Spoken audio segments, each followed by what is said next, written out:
Nous allons voir maintenant le ventricule droit. Il peut être comparé à un prisme présentant trois parois. Une paroi antérieure, une paroi inférieure et une paroi interne ou septale. Il a également une base et un sommet. L'épaisseur de la paroi myocardique est supérieure à celle de la paroi atriale, mais elle est inférieure à celle du ventricule gauche, et cela pour un problème de pression. La base, elle regarde en haut, en arrière et à droite. Elle présente deux orifices. L'ostium atrioventriculaire droit, qui est situé à la partie inférieure, presque circulaire, de 20 mm de diamètre. Sa circonférence mesure 120 mm chez l'homme et 105 mm chez la femme. À cet orifice est annexée la valve atrioventriculaire droite qui comprend trois cuspides, antérieure, postérieure et septale. Le deuxième ostium, c'est l'ostium du tronc pulmonaire.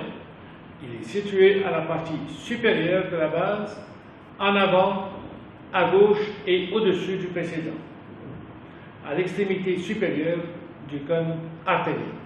C'est un orifice circulaire de 25 mm de diamètre, 65 à 70 mm de circonférence, et présentant une valve, c'est la valve du tronc pulmonaire.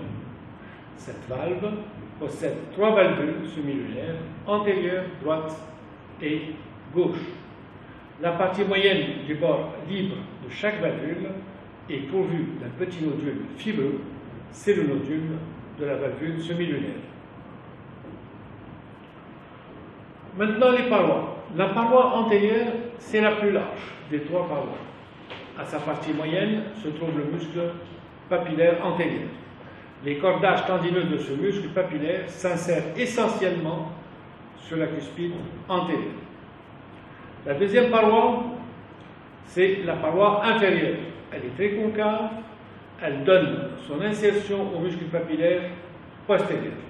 Parfois, nous avons deux muscles papillaires postérieurs. Elle présente près du septum interventriculaire les cordages tendineux qui vont s'insérer essentiellement sur la cuspide postérieure. Enfin, la troisième paroi, c'est la paroi interne ou septale. Elle est fortement convexe dans le sens vertical. Elle correspond au septum interventriculaire et elle fait saillie dans la cavité ventriculaire droite. Elle donne insertion au muscle papillaire septal. Parfois, il existe plusieurs muscles papillaires septaux. Les cordages tendineux de ce muscle papillaire s'insèrent essentiellement sur la cuspide septale. La trabécule septomarginale, maintenant, s'insère sur la face interne, en avant du muscle papillaire septal et sur la paroi antérieure. Elle permet le passage de la branche droite du faisceau atrioventriculaire.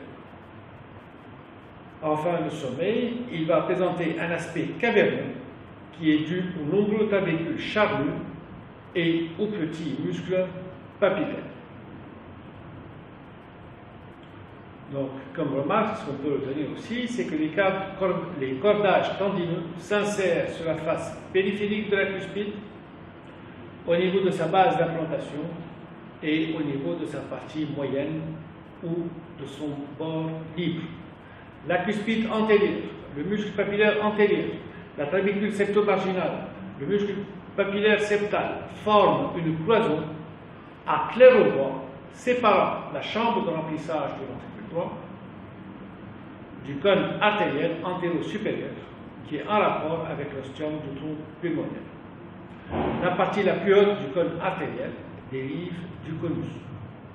Le cône artériel présente un bourrelet musculaire transversal à concavité antérieure situé entre les deux ostiums de la base et s'étendant entre les parois antérieures et septales de la crête supraventriculaire.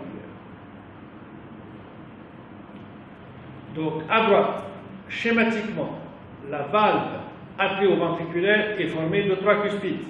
Le ventricule possède trois parois.